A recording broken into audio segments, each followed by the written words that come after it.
Hi అండి, అందరికీ నమస్తే. నా పేరు బాలరాజు ముద్దంగా. నేను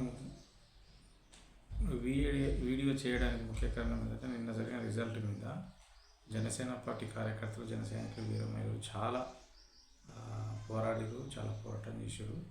మాకు తొలి అడుగు తెలంగాణలో తొలి అడుగు పడిందని అనుకోవాలి. కళ్యాణ్ గారిది ఖచ్చితంగా రానున్న రోజుల్లో సక్సెస్ అవుతుంది. జనసేన పార్టీ జెండా తెలంగాణలో ఎగురుతుందని నేను అనుకుంటున్నా. ఆ విధంగా మీరందరూ సహకరించిన ప్రతి కార్యకర్తకు, జన సైనికులకు, వీర మహిళలకు పేరు పేరున వందనాలండి. ఆ విధంగానే ఇప్పుడు జిహెచ్సి ఎన్నికలు వస్తున్నాయి. అందులో కూడా మనం అంత కృషి చేయాలి. అందరు చాటాలి. రకంగా మన తెలంగాణలో తొలి అడుగు పడిందని మనం ఖచ్చితంగా నమ్మాలి. మనం పైకి ఎక్కాలంటే ఫస్ట్ ఒక్కటే అడుగుతూనే మొదలు పెడుతున్నాం. ఏ ప్రయాణమైనా అదే మంచిగా ఉంటుందేమో అనుకోవాలి. ఆ దిశగా మనం తెలంగాణలో అడుగులు వేస్తున్నామని నేను కోరుకుంటున్నా. అక్కడ సూర్యాపేట దగ్గర గెలిచినటువంటి వీరమహిళ ఆమెకు నా శుభాకాంక్షలు తెలియజేస్తున్నాను. మంచిర్యాలలో గెలిచినటువంటి కార్పొరేటర్ గారికి నా శుభాకాంక్షలు తెలియజేస్తున్నాను.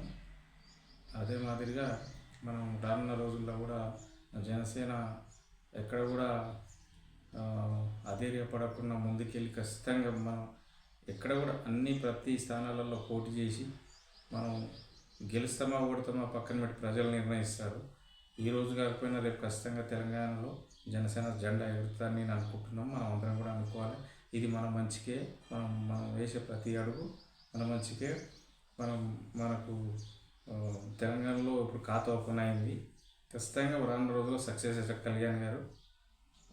అది అట్లా అని ఆ విషయంపై నేను తెలియజేస్తున్నాను. మీ అందరికి ప్రతి ఎక్కడైతే మున్సిపాలిటీ ఎన్నికలలో ఓటమి ఆశయాలు పాల్గొనడం జరిగింది అందరికీ పేరు పేరున వందనాలండి. కార్యకర్తలకు, నాయకులకు, వీర మహిళలు, అదేవిధంగా జన సైనికులు, నాయకులు, స్టేట్ నాయకులు, జిల్లా నాయకులు, మండలాల నాయకులు, గ్రామ స్థాయి నుంచి ప్రతి ఒక్కరికి పేరు మీద నా వందనాలు. జై జనసేన, జై హింద్. నా పేరు బాలరాజు ముద్దంగలండి. Thank you. నమస్తే.